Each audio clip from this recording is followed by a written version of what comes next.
to your kids about sex. So I will say right off the bat, if you missed last week, make sure you stop what you're doing and go back and listen to week 1 of How to Talk to Your Kids About Sex. Dr. Blackney walks through some helpful first steps to this conversation that have nothing to do with your kids. And so it's a helpful place to start to go back and hear the entire conversation. You might say, well, I don't have younger kids. I don't need to worry about that. There are some helpful filters and just things to think about for yourself and your own past and background and history. All the different layers that you bring into this conversation affect how you have this conversation. So definitely helpful to go back and hear our first part of the conversation with Dr. Blackney before jumping in this week. If you did jump in this past week, thank you, and thanks for coming back. And we hope that this conversation has been helpful and practical for you. Maybe it made you a little bit uncomfortable. And you know what? That's good too, because we can't grow if we're not getting uncomfortable sometimes. So this week we pick back up with Dr. Blackney talking about how to talk to your kids about sex. It's again, like I said last week, it is such a helpful talk.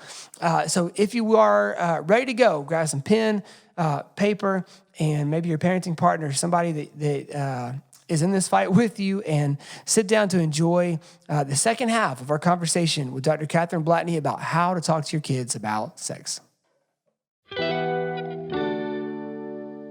So we're already kind of on the downhill toward this direction. Let's talk about puberty. Let's talk about hormones, everything entering into the conversation.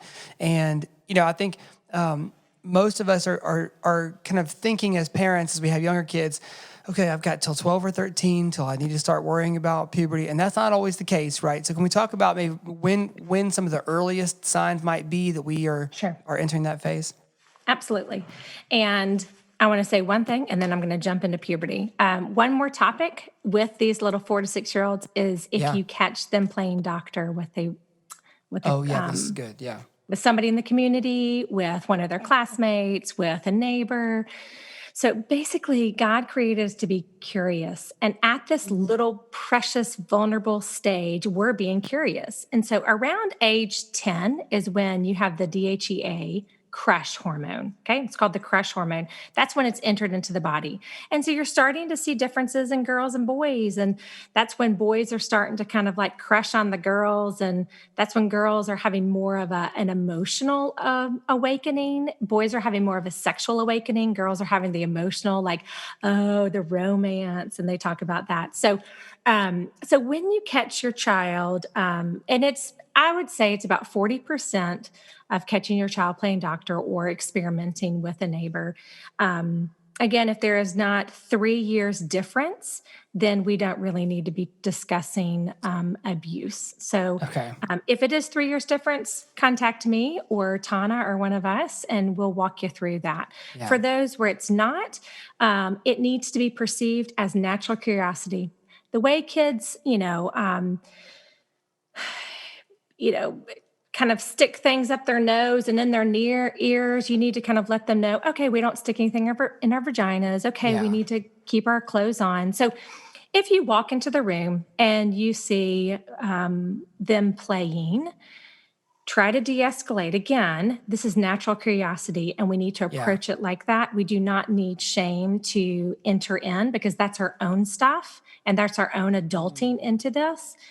We need to remember their age and say, hey, guys, it seems like y'all are curious. Why don't y'all pop downstairs, put your clothes on and pop downstairs, and let's talk.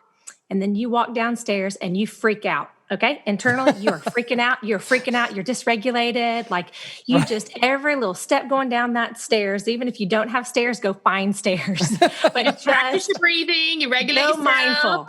Yes, just be mindful. Go deeper into your sense of self, right? Come on.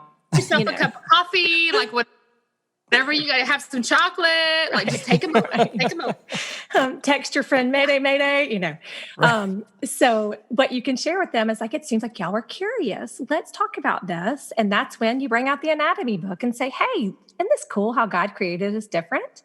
If you ever have questions, just come to me. Yeah. Or so-and-so, you go to your mom. But remember, clothes are always left on and doors are always left open. Okay, he wants cookies. Just kind of like transition and then give yourself a big high five. That's really helpful. Yeah. Yeah. So I would just kind of say when you have those big action points where it triggers a lot of adult emotions, how can we see it as a way of a corrective experience for your child, and a way is to highlight and empower their curiosity and not to allow shame to creep in. So then good. we get to puberty. Okay, puberty. Whoo! It's you buckle in just for a little bit, right? Right. So girls, research shows girls start their period at like 12 years, 11 months. And a young boy, testosterone enters the body at 10. He can be having nocturnal emissions is that early, and then starting having some more erections and nocturnal emissions around age 12, 13, 14. Okay.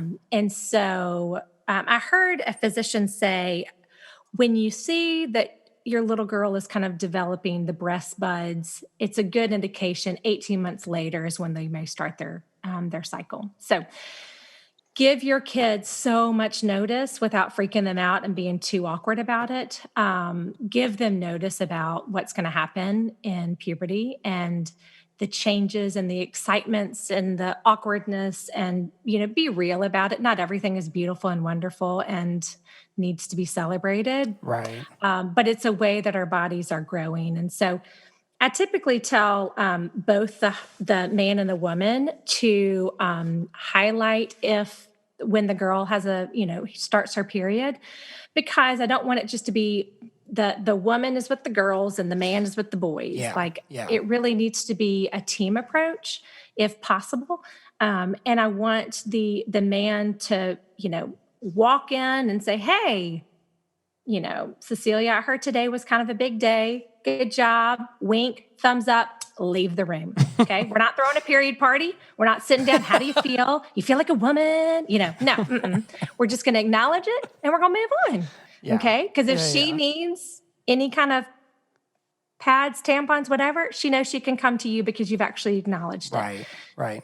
So I think that's important. I think letting them know about just the puberty changes, the voice, the hair, the growths, the hormones, all of that, let them know ahead of time so that they don't feel any more awkward and weird and crazy that they're going to feel. I mean, that's just kind of a natural season of life. It's just something you have to kind of go through with your teenagers. And so helping them understand that ahead of time in preparation can cut down on a little bit of that weirdness and awkwardness that happens. Yeah, that's really good. So we're starting to notice hormones coming in and all of that, and that, self-touch can turn to masturbation in I'm sure the blink of an eye, and and with cell phones and internet and all of that come pornography and easy access to all of that all the time in every way through every electronic thing. Like, I was at Home Depot earlier and I saw there's a Wi-Fi enabled grill, and I was like, I draw the line. No, like, that's enough. But, I think we're, a lot of us are going to be shocked at, God, I was just letting my kid play Mario Odyssey on the Nintendo Switch, and all of a sudden now they've got porn pulled up, like whether on purpose or accident or whatever. Can we talk through the pornography picture as a parent? How should we start that conversation? How can we, maybe not technically provide a safe home, because there's a whole bunch of different, variables with that, but how do we start that conversation with them and sort of safeguard them against those things as they're starting to get curious about it? Yeah, absolutely. And I just want to empower you parents who are listening to this. Like, you need to provide so much empathy to yourself. You are doing the very best job you know how. And that is all anyone can ask. And so just keep that in mind. Give yourself a lot of grace. If you're hearing some things and you're like, well, I blew that, or well, I messed up my child there. No, there are always teachable moments, and there's moments to be redeemed, and the Lord can do that. And there can be such sweetness that come from that. So I just felt that was on my heart and wanted to share, just really give yourself some grace and some empathy, because there is no manual for being the parent. And I know that you're doing the best you know how. So let's talk about brain development, and that will introduce the hormones, which will then introduce pornography. So brain development during the developmental years affects our sexuality, right? Especially in boys. There's a rapid development in the hypothalamus, which actually causes the sexual thoughts to crowd out other thoughts. So if your young boy is forgetting to do studies, forgetting to do chores, forgetting to do the things that are normal, well, it's because the hypothalamus is being on overdrive, right? So it's creating a sexual awakening that I talked about earlier. And so let's kind of set the stage for these hormone cocktails in these younger, little impressionable brains. So during puberty and young adolescence, the dopamine, which is the feel-good hormone, is elevated. You have surges of testosterone creating great interest in sex, which leads to fantasy, thoughts, curiosity, erotic dreams, wet dreams. Then you have the norepinephrine, which is your adrenaline, right? That's elevated. And serotonin, which is your mood stabilizer, is decreased. So here we have, right, yes. So here we have the dopamine, the feel-good hormone, we have testosterone, we have adrenaline, all of that is increasing, whereas your mood stabilizer, good old serotonin, is decreased. Also, to just, give a little bit of encouragement more, is the prefrontal cortex, which is the place of reason right there, right behind your forehead. That is inactive. Yeah. Uh-huh. So it has not grown yet. It has not grown yet. That is inactive. And they're actually showing studies that it's like 23 in women and 26 in men. I'm not sure what that means, but I'm just going to put that right there. So you're saying the Katherine Blackney Academy will enroll children from 4 to 23 or 26, baby? Absolutely. Then you can pick them back up. I love that. So the prefrontal cortex allows you to think long-term consequences versus immediate gratification. Oh, gosh. And so, this equation does not sound well for these adjusted and well-regulated teenagers, right? So actually, studies have shown that a very similar brain of someone going through puberty mimics someone under the influence of cocaine. And when I share this, there's a lot of giggling, and then there's this like hush of like, wow. Yeah. With that understanding, I mean, how much more grace do we have for these little people? Yes. I mean, that exact thought just came through my mind. I thought, well, again, if I know the science of that, I can go, oh, you don't literally hate me. You're just acting your age. Like you're doing exactly what your body is designed to do right now. And I'm here to help shepherd you through that, right? That's Absolutely. Really good. Yeah. So a lot of times these kids are more kind of immediate gratification. They talk on the phone till 3 a.m. because they're not thinking, I'm going to be tired and maybe not do well on my exam the next day. So this is where around 15 is where parents need to really come and help provide the ability to be decision makers and help these little 15, 16-year-olds become good decision makers, because they just don't have that capability. So they don't think, oh, if I have sexual relations with somebody, they're not thinking I could get HPV, which could create cervical cancer, which would cause me infertile for the rest of my life. They're thinking the immediate right now. And so these little kids need our ability to come alongside and just equip them with decision-making skills. And so, when you look at pornography, when you look at just the way social media is, if our brains are that crowded already with sexual energy, why do we need to fuel it with more from the internet? Yeah. And that doesn't give them the ability to really sift through and discard. And so they are on overdrive. Yeah. So with my little kids, there's a great book, Good Choice, Bad Choice, Good Choices, Bad Choices, by Kristen Jensen. And that talks about like, how do you educate your kids if they were to stumble upon pornography on the internet as a young kid? They have Good Choices, Bad Choices, Junior Edition, and then they have the older one. And it provides the ability to equip your kids to say, hey, let's say these are your younger kids. Hey, if you're on the, computer doing something, whether it's Spell City or whether it's playing a game with your friends or, and something pops up that is not appropriate, stop, move away from the computer. Don't try to exit out. Don't try to, cancel it out, because sometimes images will start popping up even more. Yeah. So stop, turn away from the computer screen, run and tell. And so it just kind of helps educate your kids. And I mean, I start probably 6 or 7 years old is when you can read the junior version of this. Okay. And then the older version is really porn proofing your mind. And in the back of the book, it shares like how parents can use this information and how you can maybe somehow deal with the images that you have seen. So I really educate and equip these kids to stop, turn, run, and tell. Okay. Then you get older, and with the pornography, it is going to be letting them know, hey, you're going to have sexual fantasies. You're going to have testosterone in your body that is urging you to look at images on the computer. These are images that cannot be unseen, without the help of the Holy Spirit. And so going to that second version, that's going to be for your older kids. Okay. Probably maybe 10 and up, you could read the second version of it.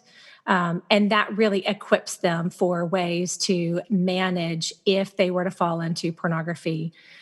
Again, if they share this with you to say, hey, it seems like you're curious, let's talk. What was the precursor that maybe led you to that, to that place where you typed in a certain keyword, or when you were at a friend's house, what would you like to have done differently? So again, you're just kind of being their counselor to say, okay, what led you? What was the catalyst? And what are we going to do differently next time? And then maybe answer some of their questions that they were curious about, that maybe they, Googled boobs or something. And all of a sudden, it's like, okay, it seems like you're curious about boobs. Let's talk about that. Yeah.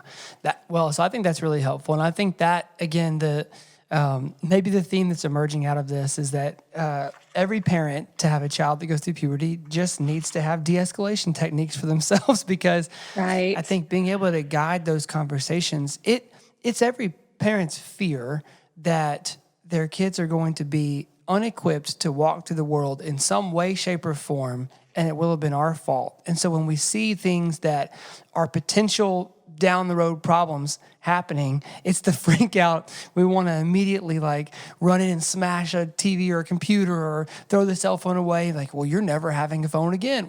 So I think being able to de-escalate and have a curious conversation as a steady guide for your kids is really, really helpful. And these books are great too. I'm making notes right now to order them all on Amazon, and we'll link them in the show notes and all that stuff.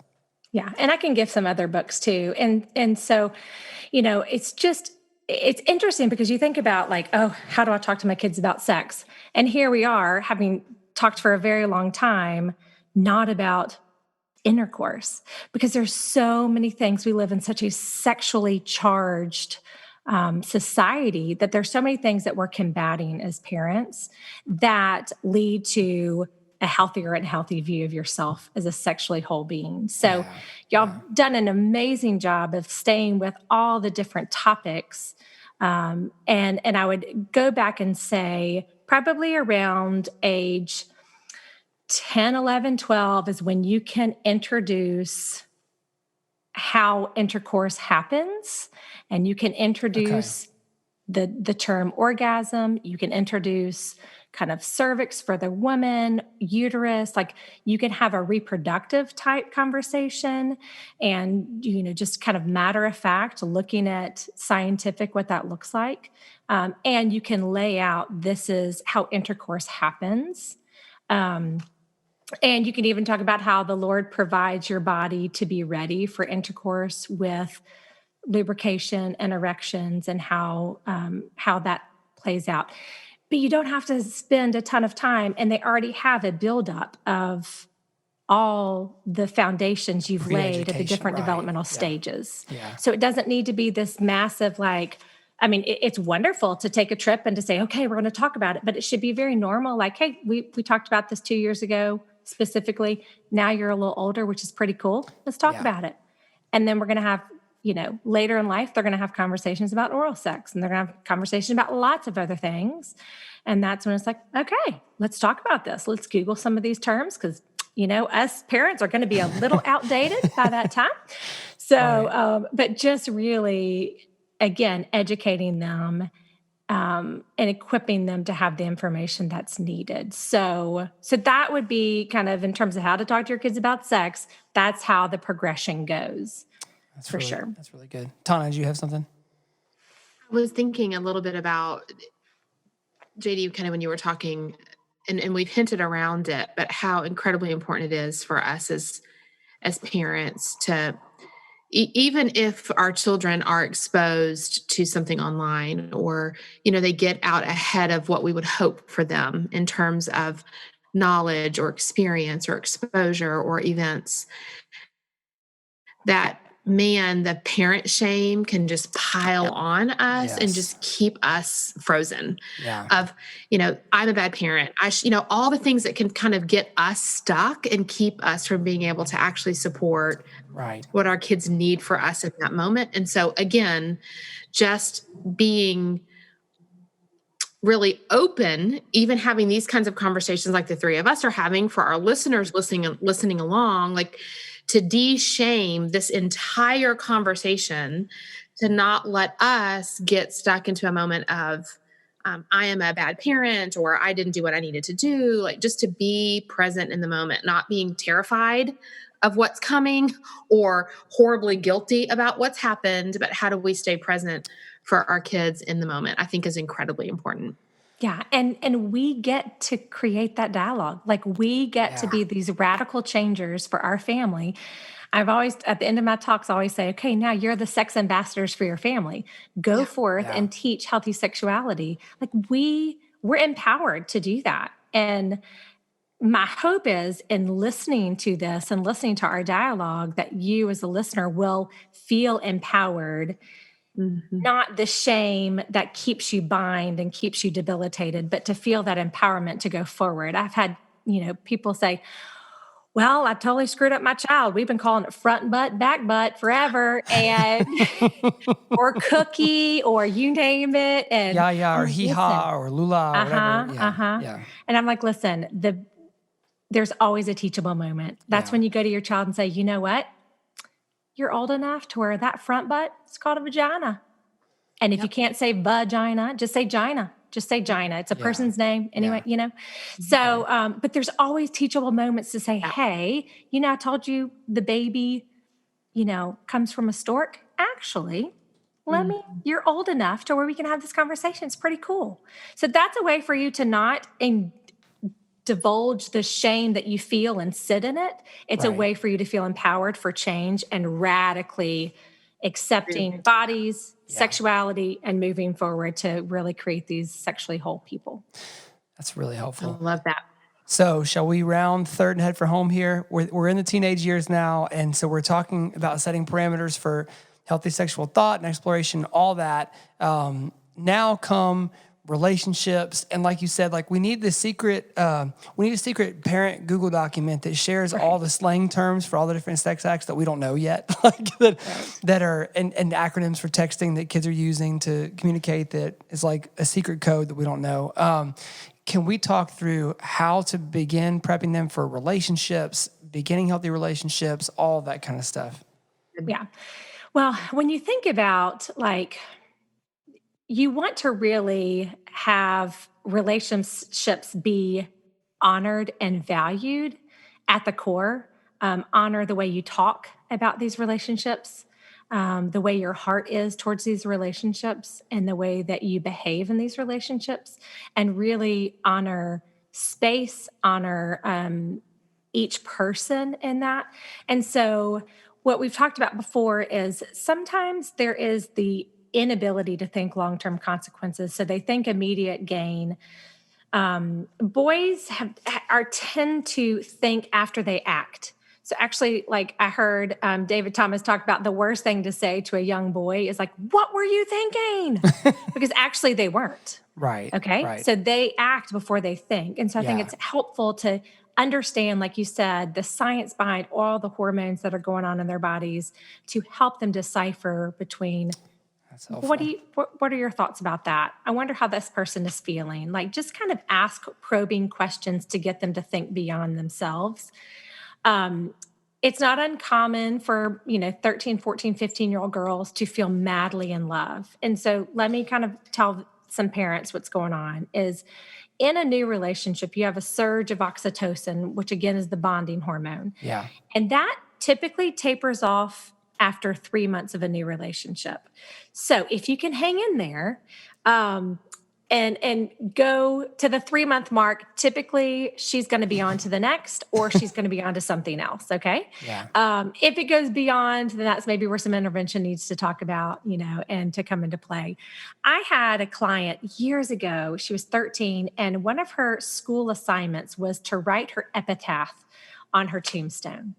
And I thought it was really impressive to, like, what do you want to stand for?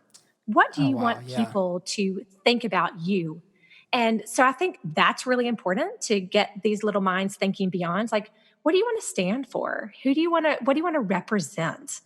And again, it's helping them make that decision because it can be so difficult. So it's really, it's honoring relationships with their mind, body, soul, and navigating in that way. Yeah.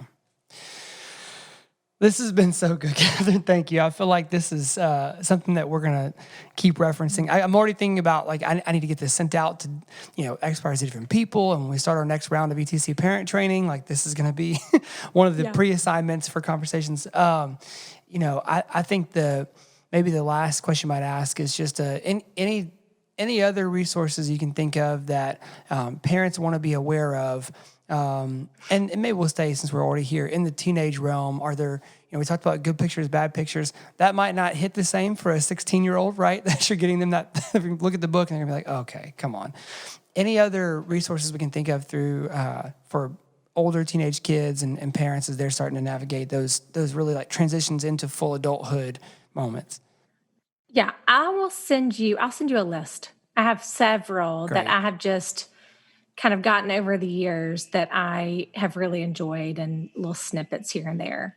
Awesome. So I'd love to provide that. And I want to kind of equip y'all as readers and parents for, like, how to address your child's question at every developmental stage, right? We've gone through the different stages, but, like, this is kind of like, all right, here's your take home for how to approach answering your kids' questions. So I'm going to go through the 5 E's of empowerment in parenting. Okay. So I'm just going to give you a couple of little kind of take home snippets for you to really feel empowered, because that is my goal. So the 5 E's of excellence and empowerment in parenting. The first is educate.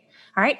Learn facts, gather information. Hello. Thank you for being on this podcast.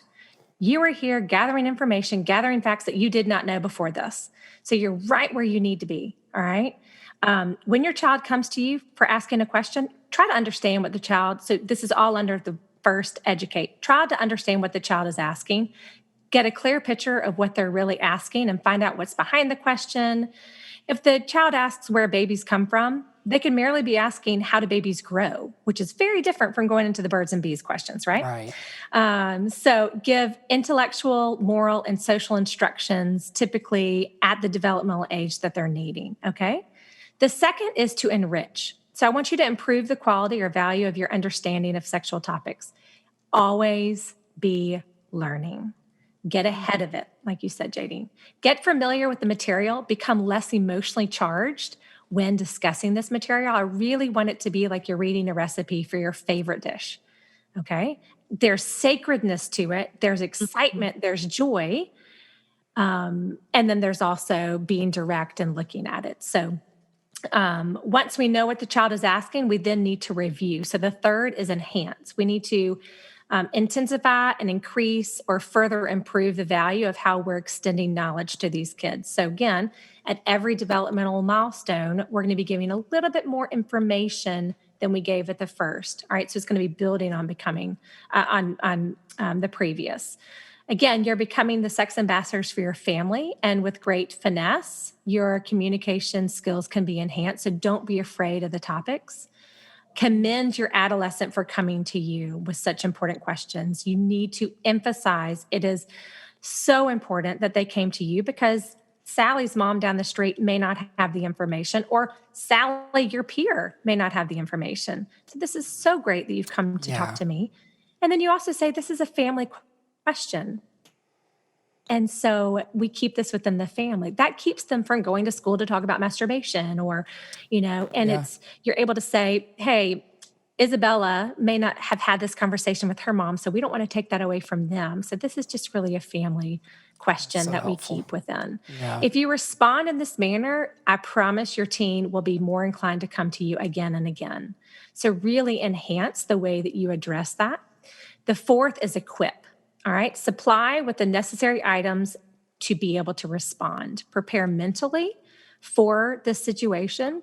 Get ready to answer the question over and over and over again. In answering the questions, you're equipping them with knowledge to help them grow into being well-adjusted, healthy sexual beings. If you feel that empowerment, like you get to equip them, you create this narrative, nobody else. Okay. First message is most potent. Let it be yours, not the internet and not the friend. Yeah. So be sure you answer your child. You can't get out of that, right? So you affirm them for coming to you. You reflect on what they already know. And then it is time to respond with factual, short answers and be as specific, as explicit as the question's asking. All right. So the fifth is empower. All right. You have the authority that you're now empowering your child. You have the authority and power to do something different and radical. All right. Be strong and confident, especially in controlling the way you exhibit this information and the way that you kind of can manage your own sexuality, feel that empowerment, not only for you to feel empowered now, but become educated, enriched in your knowledge, enhanced in your talking skills, and equipped to answer questions. So at the end of all this, I want you to really feel that you're empowered to, again, be the sex ambassadors for your family. You get the token position to empower your children with a greater understanding of who they were created and meant to be as sexual beings. This is awesome. This is so helpful, Katherine. I cannot thank you enough for coming on today. And we are looking forward to the day that we can read, books on books from you, and be able to fill our libraries with all of your content, because this has been awesome. So thank you so much for joining us today, and we can't wait to talk to you again soon. Thank you. Bye, Katherine. Thank you.